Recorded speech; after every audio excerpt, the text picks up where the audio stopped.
Hello दोस्तों, मैं हूं नूतन मेहता और आप सभी का बहुत बहुत स्वागत है आपके अपने यूट्यूब चैनल मेडिट्यूब में। आज की इस वीडियो लेक्चर में पढ़ने वाले हैं एक इम्पोर्टेंट सब्जेक्ट का इम्पोर्टेंट सिस्टम। जी हाँ, important subject medical surgical nursing के इम्पोर्टेंट सिस्टम रीनल सिस्टम या फिर यूरिनरी सिस्टम भी इसको बोलते हैं। इस सिस्टम के एक इम्पोर्टेंट फंक्शन के बारे में पढ़ने वाले हैं। बेसिकली रीनल सिस्टम जो होता है बीपी रेगुलेशन के लिए होता है। बीपी को रेगुलेट करके रखता है, बीपी को मैनेज करके रखता है, हाइपरवॉल्यूमिया की कंडीशन को, फ्लूइड वॉल्यूम को जो होता है कि मैनेज करते रहता है। लेकिन इसमें ये रीनल सिस्टम जो है ये बीपी को रेगुलेट करने के लिए एक इम्पोर्टेंट फंक्शन इंडक्शन करता है, जो कि है रेनिन एंजियोटेंसिन एल्डोस्टेरोन सिस्टम। ये रेनिन एंजियोटेंसिन एल्डोस्टेरोन सिस्टम क्या होता है, किस तरह से ये फंक्शन करता है, कहाँ कहाँ एक्ट करके ये हाइपोटेंशन को मैनेज करता है, फ्लूइड वॉल्यूम को मैनेज करता है, तो उसको जानेंगे। इसको शॉर्ट फॉर्म में रास भी बोलते हैं, RAAS, और इसका फुल फॉर्म होता है रेनिन एंजियोटेंसिन एल्डोस्टेरोन सिस्टम। इसमें रेनिन क्या एक्ट करता है, रेनिन अपना क्या रोल करता है, एल्डोस्टेरोन अपना क्या रोल करता है, एंजियोटेंसिन क्या रोल करता है, और ये तीनों मिलकर किस तरह से अपना सिस्टम बनाकर किस तरह से बॉडी पर एक्ट करके ये बीपी को रेगुलेट करता है। बेसिकली अगर आपको कोई पूछता है कि रेनिन एंजियोटेंसिन एल्डोस्टेरोन सिस्टम क्या होता है, तो इसका आपको साफ साफ एक बार में एक जवाब दे देना है कि ये बीपी को रेगुलेट करता है। बीपी के रेगुलेशन में ये सिस्टम बहुत ज़्यादा मदद करता है। जब कभी भी आपके बॉडी में फ्लूइड वॉल्यूम कम हो जाता है, ब्लड वॉल्यूम कम हो जाता है, तो ये किस तरह से हमारा renin angiotensin aldosterone system active हो जाता है, बीपी को रेगुलेट करने लगता है, बीपी को रेगुलेशन में मदद करता है। जब सोडियम की डेफिशिएंसी हो जाती है, जब जो पोटाशियम होता है वो बढ़ जाता है, तो किस तरह से रेगुलेट करता है, किस तरह से एक्टिव होता है, ये रेनिन एंजियोटेंसिन एल्डोस्टेरोन सिस्टम को कौन एक्टिवेट करता है, तो उसके बारे में जानेंगे।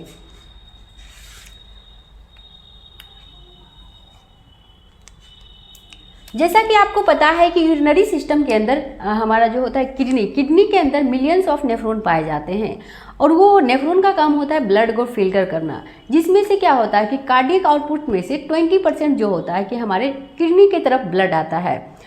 तो जो किडनी की तरफ ब्लड आता है वो आता है एफरेंट आर्ट्रियोल के थ्रू। किडनी की तरफ जो ब्लड आता है वो आता है एफरेंट आर्ट्रियोल के थ्रू। किडनी की तरफ जो ब्लड आता है वो आता है एफरेंट आर्ट्रियोल के थ्रू। ये होता है एफरेंट आर्ट्रियोल्स, इसके थ्रू आता है ब्लड। किडनी से जो किडनी में जो ब्लड आता है कार्डियक से, वो 20% जो होता है कि ब्लड जो आता है 1000 ml के आसपास जो आता है एफरेंट आर्ट्रियोल के थ्रू आता है, और उसके बाद ये एफरेंट आर्ट्रियोल से ये बाहर हो जाता है। इफरेंट आर्ट्रियोल से क्या होता है कि बाहर हो जाता है। एफरेंट आर्ट्रियोल जो होता है साइज में बड़ी होती है, और इफरेंट जो आर्ट्रियोल होती है साइज में छोटी होती है। ये हमारा नेफ्रॉन का वोमेन कैप्सूल है,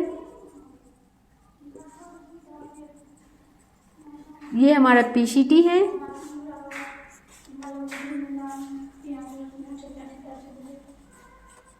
पीसीटी जो होता है प्रोक्सिमल कॉन्वुलेटेड ट्यूब्यूल। ये हमारा लूप ऑफ हेनली है, लूप ऑफ हेनली है। ये हमारा डीसीटी है, डिस्टल। ये हमारा डीसीटी हुआ, डिस्टल कॉन्वुलेटेड ट्यूब्यूल। और आपको इस वीडियो में जानना है, मतलब आपको यहाँ से जानना है कि आखिर रेनिन का सिक्रेशन कहाँ से होता है, नेफ्रॉन आखिर किस तरह से रेनिन का सिक्रेशन करता है, कहाँ से करता है। हमारा जो किडनी है जो कम से कम 4 हार्मोन का जो सिक्रेशन करता है, वो फर्स्ट हार्मोन जो होता है एरिथ्रोपोइटिन होता है, रेनिन होता है, और विटामिन डी का हार्मोनल फॉर्म होता है। इन सब हार्मोन का सिक्रेशन करता है। लेकिन यहाँ पर जानेंगे रेनिन एंजियोटेंसिन एल्डोस्टेरोन सिस्टम में रेनिन का सिक्रेशन आखिर कहाँ से होता है। तो हमारा एफरेंट आर्ट्रियोल से जहाँ जो होता है, यहाँ पर एक रिसेप्टर पाया जाता है। एफरेंट आर्ट्रियोल पर एक रिसेप्टर पाया जाता है जिसे कहते हैं बैरो रिसेप्टर। इसको कहते हैं बैरो रिसेप्टर, इसे कहते हैं बैरो रिसेप्टर।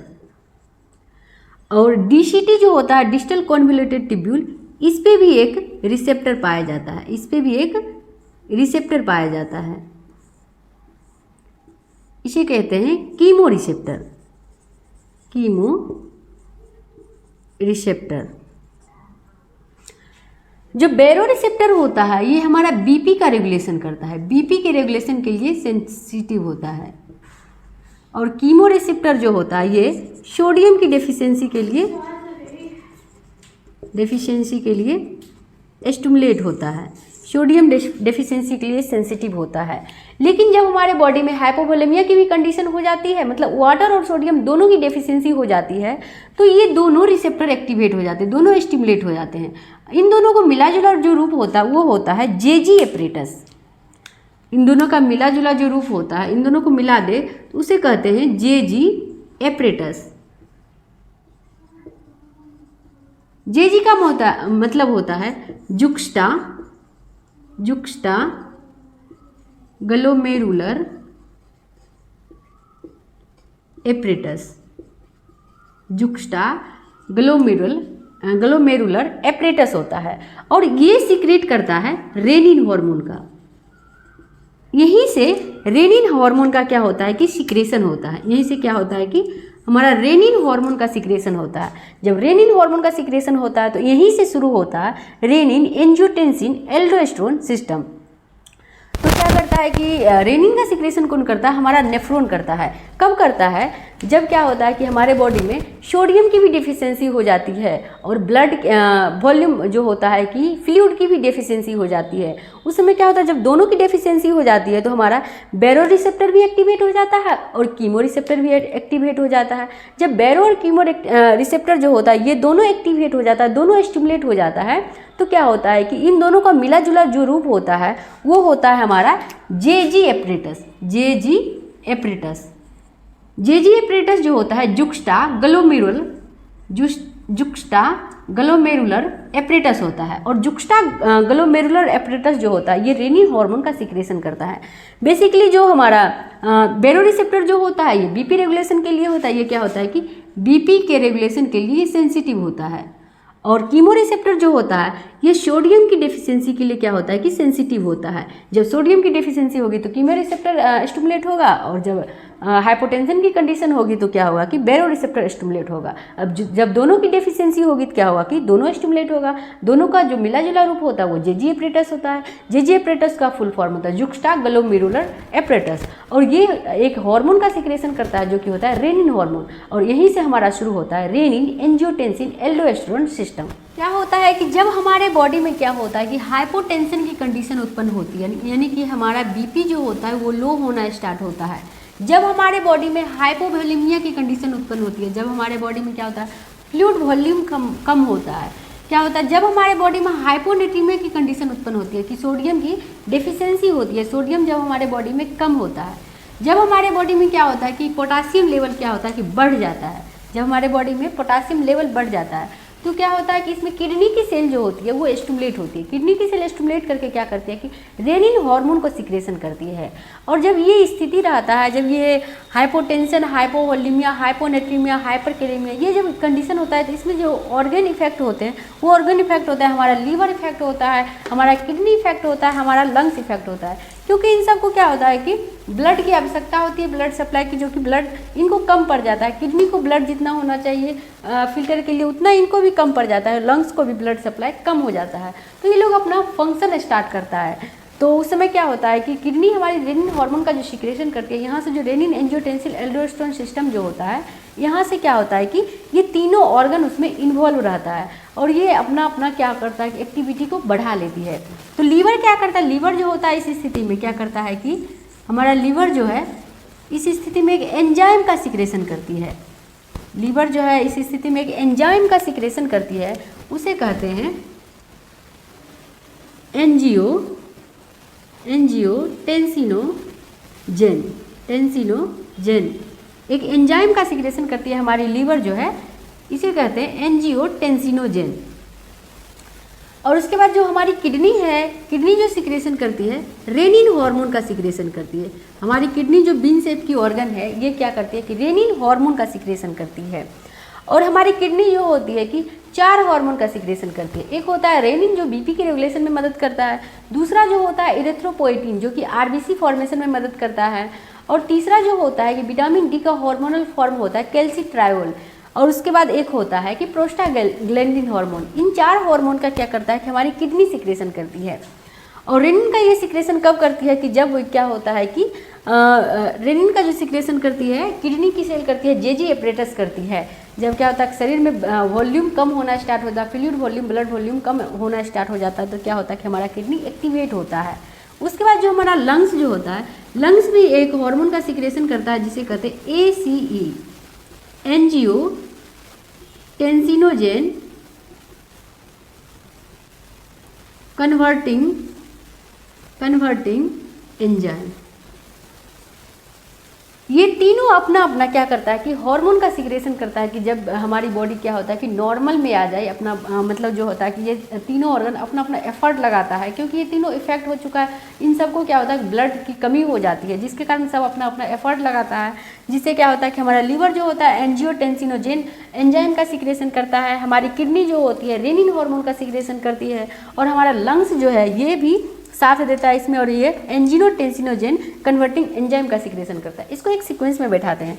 एंजियोटेंसिनोजेन जो होता है एंजियोटेंसिनोजेन इसको क्या करता है कि रेनिन इसको कन्वर्ट कर देता है। रेनिन क्या करता है कि इसको कन्वर्ट कर देता है।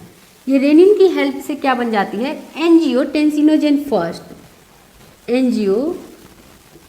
एंजियोटेंसिन ये फर्स्ट हो जाता है।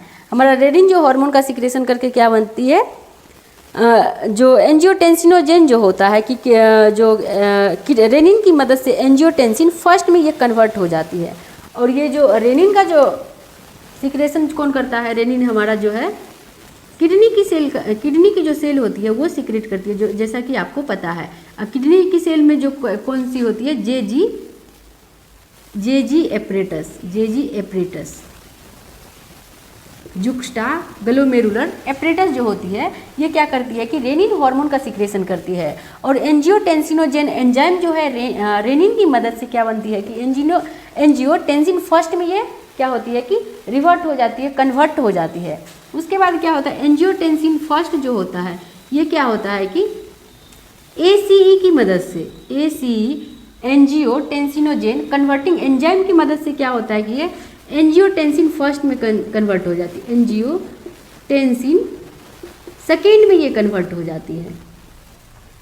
एंजियोटेंसिन फर्स्ट ACE की मदद से क्या होता है एंजियोटेंसिन सेकेंड में कन्वर्ट हो जाती है। और एंजियोटेंसिन सेकेंड जो होता है ये 4 जगह एक्ट करता है, 4 इंपॉर्टेंट पॉइंट पर एक्ट करता है। जो फर्स्ट होता है वो होता है हमारा एड्रिनल ग्लैंड। ये फर्स्ट जो होता है कि हमारा एड्रिनल ग्लैंड जो होता है उस पर ये अपना एक्ट करता है। दूसरा जो होता है वो होता है हमारा ब्लड वेसल्स पे क्या करता है कि ये एक्ट करता है। तीसरा जो होता है ऑटोनॉमिक नर्वस सिस्टम पर ये एक्ट करता है। और चौथा जो होता है वो होता है कि हमारे पिट्यूटरी ग्लैंड जो होता है उस पर एक्ट करता है, जिसके कारण क्या हो जाए कि हाइपोटेंशन मैनेज हो जाए, हाइपोवोलेमिया की कंडीशन ठीक हो जाए, हाइपोनेट्रीमिया की कंडीशन ठीक हो जाए, हाइपरकैलेमिया की कंडीशन ठीक हो जाए।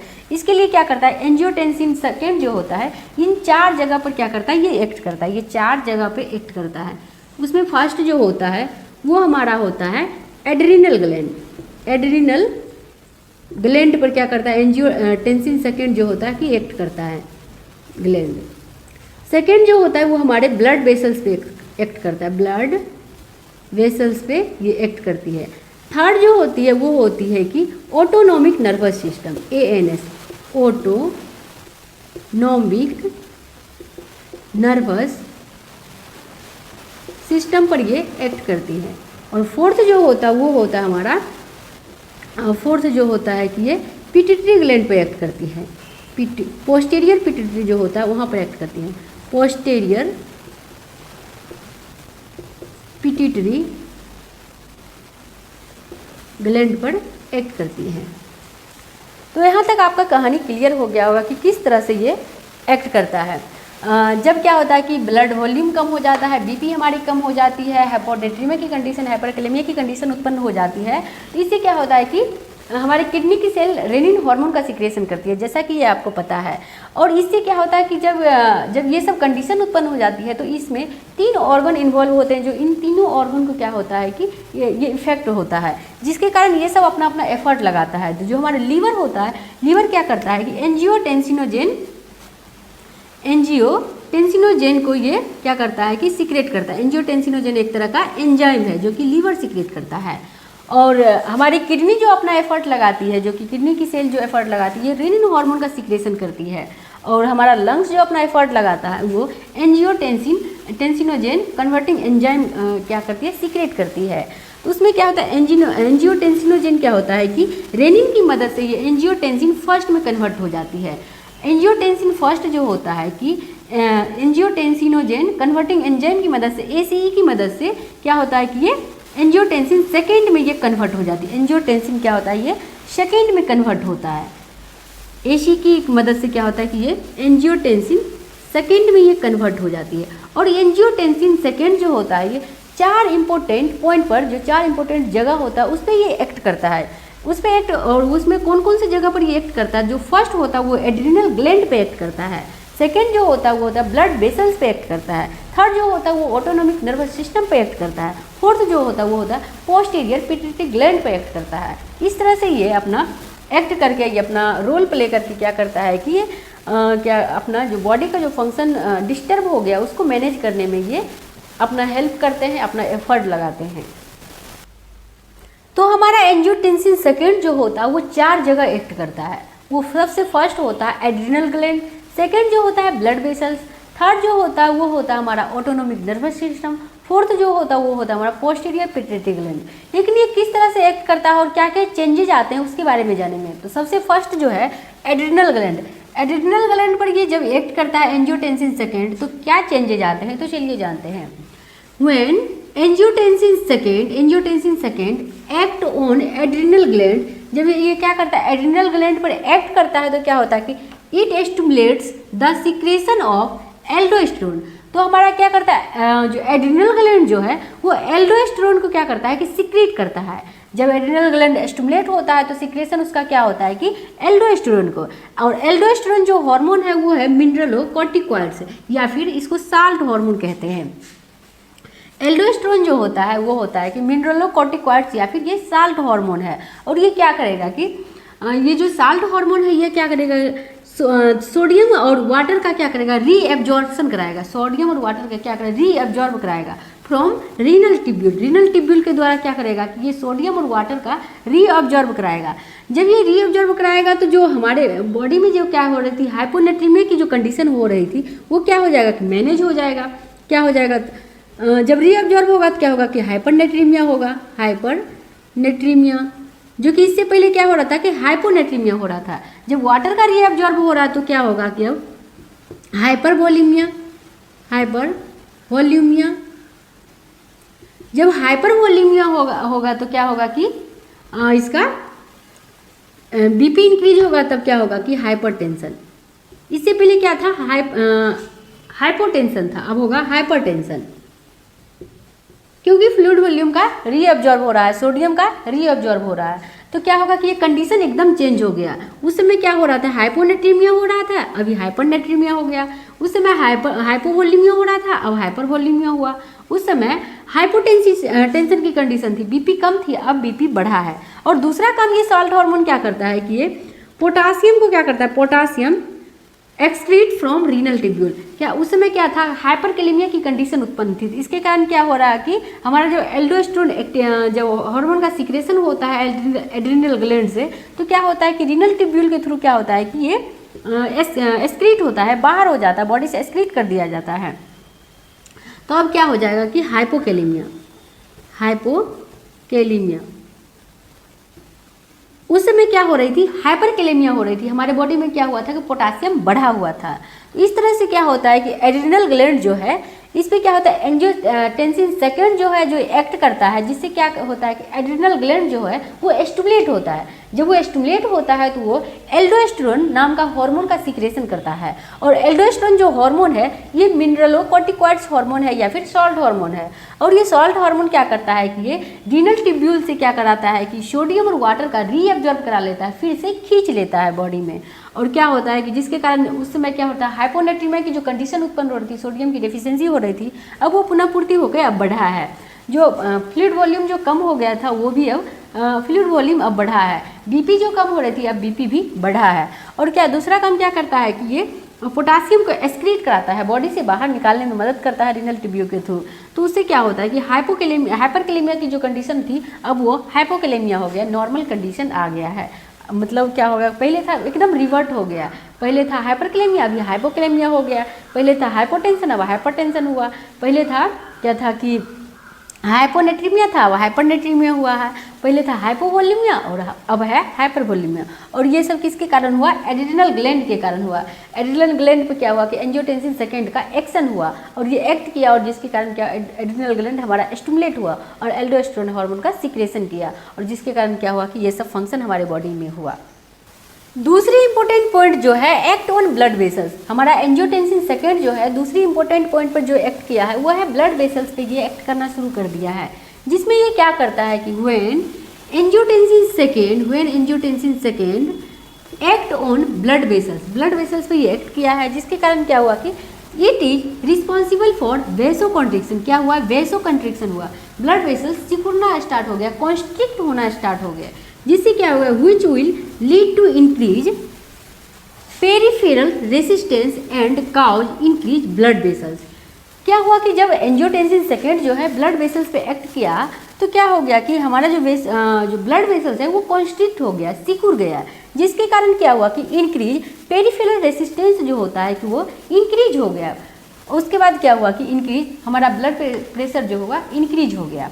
तो ये क्या करता है, act on blood vessels, act on blood vessels, जिसके कारण क्या होता है कि वेजो कॉन्स्ट्रिक्शन होता है। क्या होता है कि वेजो कॉन्स्ट्रिक्शन होता है, ब्लड वेसल्स जो है हमारा वो सिकुड़ जाता है और इसके कारण क्या होता है कि पेरिफेरल जो रेसिस्टेंस होता है, पेरिफेरल रेसिस्टेंस क्या होता है कि इंक्रीज हो जाता है, इंक्रीज पेरिफेरल रेसिस्टेंस। जब पेरिफेरल रेसिस्टेंस जो है ये इंक्रीज हुआ तो क्या हुआ कि हमारा बीपी जो होता है कि इंक्रीज हो जाता है, ब्लड प्रेशर इंक्रीज हो जाता है, ब्लड प्रेशर इंक्रीज हो जाता है। क्या हुआ कि अगर बीपी को बढ़ाना है या जब जो हमारा ब्लड वेसल्स होता है वो पाइप की तरह होता है, जो वो पाइप की तरह होता है तो उसमें अगर प्रेशर बढ़ाना हो तो क्या करेंगे, या तो उसमें हम वॉल्यूम को बढ़ा देंगे, फ्लूइड वॉल्यूम को बढ़ा देंगे, या फिर क्या करेंगे ब्लड वेसल्स को क्या करेंगे सिकुड़ जाएगा, छोटा कर देंगे, क्या होगा कि जिससे प्रेशर अपने आप बढ़ जाएगा। इस तरह से क्या होता है कि हमारा एंजियोटेंसिन सेकेंड जो होता है कि ब्लड वेसल्स पे इस तरह से एक्ट करके क्या करता है कि ब्लड वेसल्स को बढ़ाता, जो ब्लड प्रेशर को ये बढ़ाता है।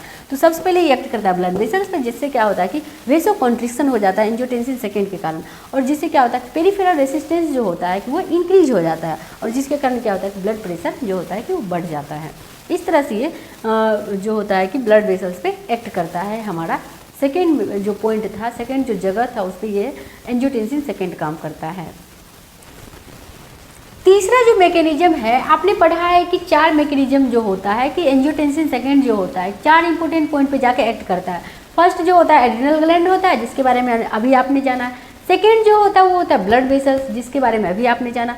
थर्ड जो है वो है कि पोस्टीरियर पिट्यूटरी ग्लैंड जो है इस पर भी एक्ट करता है हमारा एंजियोटेंसिन सेकेंड। तो इस पर क्या करता है कि इसमें है, इस पर ये कैसे एक्ट करता है उसके बारे में जानेंगे। जो पोस्टीरियर पिट्यूटरी ग्लैंड जो है इस पर क्या करता है, व्हेन एंजियोटेंसिन सेकेंड जो है वो एक्ट ऑन क्या करता है पोस्टीरियर पिट्यूटरी क्या करता है कि ये एक्ट करता है, जिसके कारण क्या होता है कि it causes releasing of posterior pituitary hormone. Posterior pituitary जो हार्मोन होता है वो होता है एडीएच हार्मोन जो होता है वो होता है एंटी डायूरेटिक हार्मोन। ये क्या होता है, कौन सा हार्मोन का रिलीज कराता है, एंटी डायूरेटिक हार्मोन का क्या कराता है कि रिलीज होता है। और उससे और किससे रिलीज होता है, पोस्टीरियर पिट्यूटरी से होता है, पोस्टीरियर पिट्यूटरी से होता है। और एंजियोटेंसिन सेकेंड क्या करता है कि इस पर एक्ट करता है। उसके बाद जो हमारा एडीएच क्या करता है, ADH act on nephron, nephron पे क्या करता है, ये एक्ट करता है, जिसके कारण क्या होता है कि नेफ्रॉन में एक्ट कहाँ करता है, कलेक्टिंग ट्यूब्यूल, जहाँ पर क्या होता है कि यूरिन क्या होता है कि लास्ट जो स्टेप होता है 20% रीअब्जॉर्प्शन के लिए बचता है वहाँ से, तो वहाँ जो कलेक्टिंग ट्यूब्यूल है वहाँ पे क्या करता है कि एडीएच एक्ट करता है और क्या कराता है कि reabsorption for water reabsorption due to this there is increase blood volume and increase blood pressure, जिसके कारण क्या होता है कि ब्लड प्रेशर इंक्रीज होता है। तो नेफ्रॉन का जो कलेक्टिंग ट्यूब्यूल है वहाँ से क्या करता है, वाटर का क्या करता है कि रीअब्जॉर्प्शन करने लगता है, वाटर रीअब्जॉर्प्शन करता है, जिसके कारण क्या होता है कि हमारा ब्लड वॉल्यूम जो होता है कि इंक्रीज होता है, जिसके कारण क्या होता है कि ब्लड प्रेशर इंक्रीज होता है। तो ये किस तरह से ये पोस्टीरियर पिट्यूटरी पे एक्ट करता है, वो है कि सबसे पहले जो हमारा पोस्टीरियर पिट्यूटरी ग्लैंड जो है, पोस्टीरियर पिट्यूटरी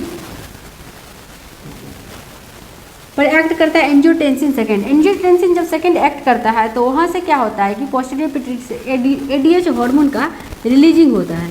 एडीएच हार्मोन क्या करता है कि वाटर का रीअब्जॉर्प्शन कराता है, क्या करता है, वाटर का रीअब्जॉर्प्शन, वाटर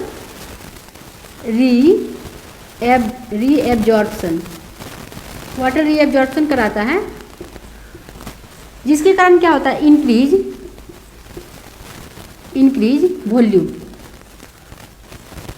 और इसके कारण क्या होगा कि इंक्रीज ब्लड प्रेशर।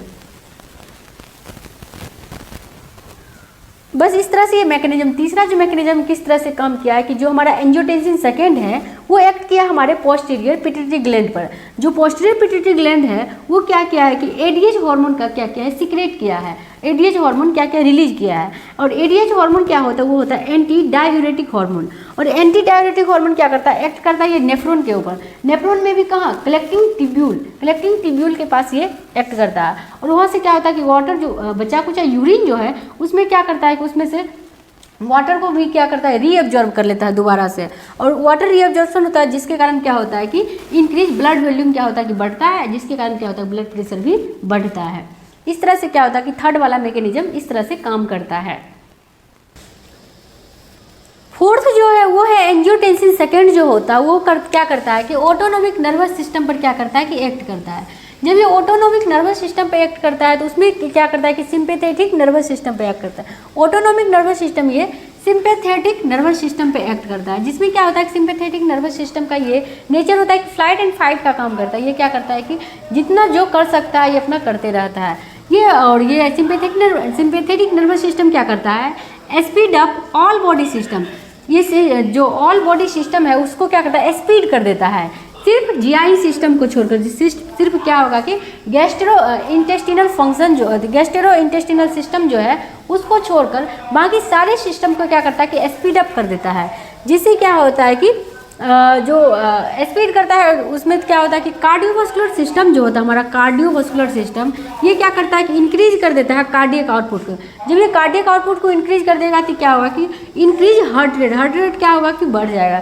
क्योंकि एक बार जब ये हार्ट जो पंप करता है इससे क्या होता है कि 70 ml ही क्या होता है कि ब्लड पंप होता है। जब तक हार्ट रेट इंक्रीज नहीं होगा तो कार्डियक आउटपुट कैसे बढ़ेगा। तो इस तरह से ये कार्डियक आउटपुट को इंक्रीज करता है तो हार्ट रेट इंक्रीज होता है, जिसके कारण क्या होता है कि अपने आप बीपी इंक्रीज हो जाती है, ब्लड प्रेशर इंक्रीज हो जाती है। दूसरा जो होता है कि ये ब्लैडर पे एक्ट करता है। ये सिंपैथेटिक नर्वस सिस्टम जो होता है कि ये ब्लैडर पे एक्ट करके क्या करता है कि ब्लैडर का जो डेट्रोसल मसल जो होता है उसको क्या करता है, रिलैक्स कर देता है। और इंटरनल जो इंटरकोस्टल मसल जो होता है उसको इंटरकोस्टल स्पिंटर जो होता है उसको क्या करता है, कॉन्स्ट्रिक्ट कर देता है। जिसके कारण क्या होता है कि डिक्रीज यूरिन आउटपुट जो होता है वो कम निकलता है, बाहर निकलेगा।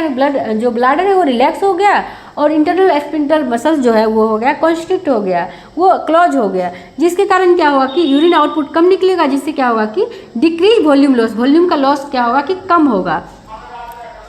तो जिससे क्या हुआ कि हमारा वॉल्यूम भी मेंटेन इस तरह से होगा। थर्ड जो होता है कि इलेक्ट्रोलाइट का ही मेंटेन किस तरह से करता है, जब यूरिन आउटपुट कम निकलेगा, जब यूरिन आउटपुट कम होगा तो क्या होगा कि सोडियम का लॉस भी कम होगा। जब सोडियम का लॉस कम होगा तो इंक्रीज सोडियम लेवल क्या होगा कि अपने आप लेवल में आ जाएगा।